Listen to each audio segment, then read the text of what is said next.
This affirms my belief in the law of attraction. This is very cool. And thank you. I need to address a different subject that's going on in my life, and it's with weight. I have a conflict with food easily puts me into the vortex.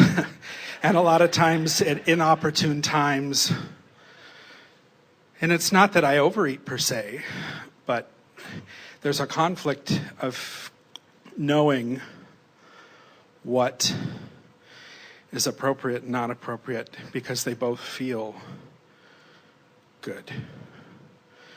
Well, the first thing that's happening in this conversation is that you are assigning behavior with results. Yeah.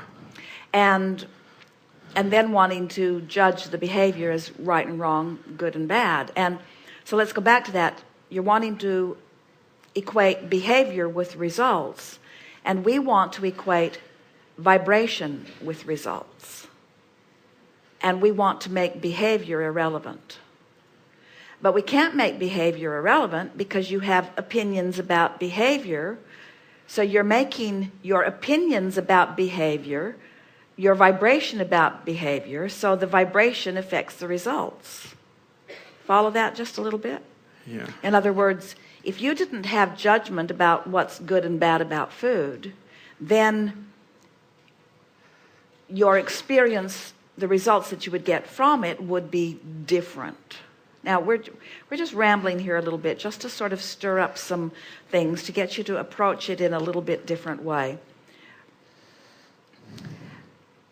Always, the manifestation as it is occurring in what you call your reality is an indicator of what you've been offering vibrationally. In other words, what you think and what you feel and what manifests always match. And that means the manifestation is full of information about the vibration that created it. So we always ask people to look at a manifestation and tell us how that manifestation feels. For example, if someone breaks their leg, we say, what does it feel like to have a broken... We don't say, what does it feel like to break your leg? We say, now that you have that manifestation, what does a broken leg feel like? And usually a person will say, well, it is hindering. It slows me down. It's awkward. It's maddening, it's irritating. And then we say, can you acknowledge with us that all of those things that you are now more pointedly able to articulate now that you have a broken leg, can you acknowledge that you felt every one of those things before you had a broken leg? And usually, the more clear-minded they are, the better it goes in this conversation. But usually, they can say, yes, I was feeling hindered, and I was feeling awkward, and I was feeling stifled, and I was feeling... So now you get the gist of where we're going. So when you have more weight on your body than you are comfortable with, we ask you that you've got this manifestation. We ask you, in as simple terms as you can, what does that feel like? What does it feel like to be carrying around more weight than you want? What does that feel like? Oh, my answer. Oh, it's becoming cumbersome. I'm low energy. It feels, all right, it feels cumbersome. It feels... laborious, or it's... harder work than I want to offer. Right. So now... We could go further and we could get you to say more things, but those things are quite enough. So then we say, apart from your weight, would you say that that is a way you have been acknowledging aspects of your life? Yeah. In other words, the word overwhelmed is a word that that matches that too. In other words, the word burdened, responsibility, more to do than I have time to do, more things on my shoulders than I really want, having to do more than my fair share. In other words, all of those opinions which are full of vibration of resistance have been going on. And so what we're getting at is the manifestation, the unpleasing to you manifestation, is a byproduct of an unpleasing vibration that you were offering, but you didn't recognize it when it was in the emotional. In other words, Gotcha. a lot of people will put up with negative emotion. And we always say, if you've got negative emotion, which is a pure indication of resistance, and you don't know it for what it is and do something about releasing it, don't worry, it will get bigger.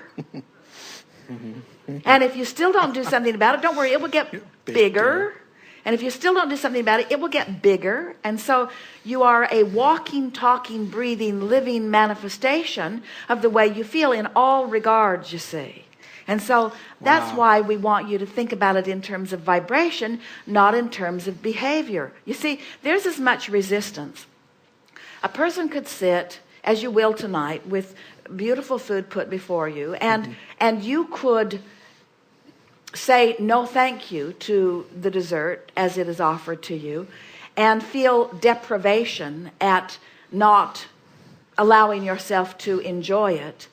And there's as much resistance in your vibration as there would be if you ate it and felt guilty about it. In other words, it doesn't matter if your resistance is around the word guilt or if your resistance is around the word deprivation. It's still resistance, and you're still not allowing the cells of your body to have the communication that they want in order to perform in the way you want them to. You see what we're getting at? So, like everything, and we know it must be tiring to hear it again, like everything, it's a vibrational game you're playing, not a behavioral game that you're playing. It's about how you feel. And so, when you first sat down and you wanted to describe, you were talking about how food takes you into the vortex, and yet you're not sure, or you actually are sure, that some of the food that you're eating is not beneficial to you. We wanted to say to that lovingly, blah, blah, blah, blah, blah, blah, blah, blah, blah, blah, blah, blah, blah, because you're just not going to get anywhere on that conversation. Look how many millions of conversations and hundreds of thousands of books have been written. We're surprised any of you can find anything to eat, because there's something wrong from somebody's point of view with all of it.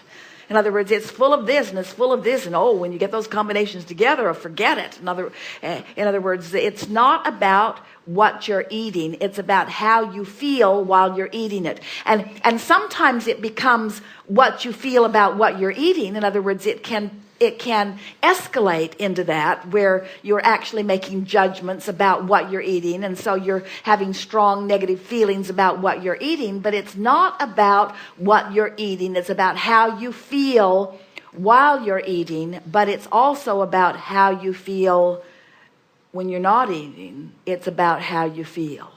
It's about how you feel. It's about how you feel. It's about how you feel.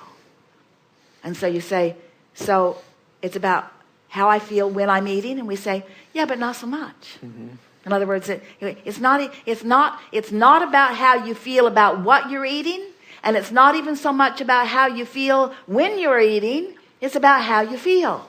It's about how you feel. You see. So we've been saying to doctors and scientists and friends for quite some time, when you get to the vibrational root of things, then you'll really be onto something. In other words, as medicine is looking for cures, if they would look for vibrational reasons for the way you feel, and the vibrational reason is always the vibrational reason for overwhelmment, the vibrational reason for any emotion that you deem not blissful and pleasant, the vibrational reason for it is contradiction. Contradiction meaning you're looking at it in a way that the source within you is not looking at it. Right. And mostly, especially in regards to how your physical body is manifesting, it is almost always an indication that you've got your mind on yourself, and the opinion that you have about yourself is a negative opinion. And you probably picked it up along your physical trail from other people, well-meaning and not so well-meaning, who were holding you as their object of attention while they weren't in the vortex. In other words, anybody who's not in the vortex, who holds you as their object of attention, is not giving you feedback that is beneficial to you. And in time, as you get that feedback, you begin to think about yourself like they think about you, even though when they were thinking about you like that, they didn't mean it personally, because it was about them, not about you. But you didn't know it was about them because they were looking at you when they were having the thought. Yeah, I get that. That was well said. Yeah. So now you got to say, oh, all right, that was then, this is now. And more important, that all that physical manifestation stuff, that's old news anyway. So we would like you to say and really mean with everything that you've got, no matter what the state of your physical body is. Let's say there's some unpleasing physical state. Maybe you don't look the way you want to look. Maybe you don't feel the way you want to feel. Maybe you've got some diagnosis that's been assigned to you. Let's just say you're in some place that you don't want to be. And we want to say, we've been saying it all day, but we're going to say it more pointedly now than ever before. That doesn't matter. It doesn't mean diddly squat. What your physical body is right now, what the scales say, what the physical condition says, what the x-ray says, what the blood test says, what the peanut gallery's opinion of your physical body in its now reality is, doesn't mean diddly squat, because it's old news anyway. And the vortex version, if you will get your eye on the vortex version, and you will seek to come into alignment with the feeling of that vortex version, you'll feel good now regardless of what the scale says. You'll feel good now regardless of what the scale says. You'll feel good now regardless of what the blood test says. We're just exaggerating all over the place. You'll feel good now regardless of what the now reality is, because the now reality doesn't have anything to do with how you feel. Your focus has only to do with how you feel, you see. But what this requires is, and this is the most interesting part of all of this, we like the way this discussion has evolved today.